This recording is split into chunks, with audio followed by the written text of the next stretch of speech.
Décollage réussi pour la sonde Parker. C'est le premier engin construit par l'homme qui va s'approcher aussi près du Soleil pour tenter d'en percer tous les mystères. Un voyage qui doit durer 7 ans. En quoi cela consiste?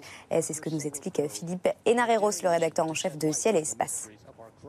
Sa mission, c'est d'aller étudier le vent solaire, c'est-à-dire le flux de particules qui est émis constamment par le Soleil ou parfois plus violemment lors de tempêtes solaires et qui arrivent vers la Terre.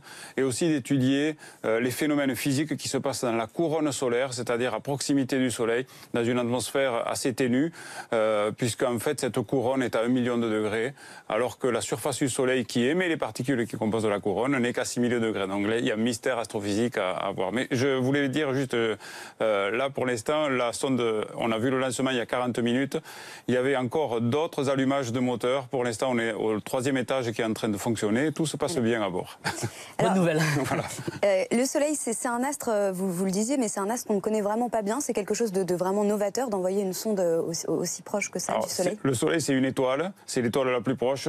Forcément, on la connaît bien mieux que toutes les autres étoiles. Malgré tout, dans le détail, la machinerie solaire, cette formidable centrale d'énergie que constitue le Soleil, il y a encore des mystères à percer, et notamment tout ce qui concerne le chauffage de la couronne et le vent solaire. Le vent solaire, on le connaît à peu près, on sait ce qui se passe, on en voit les conséquences sur Terre.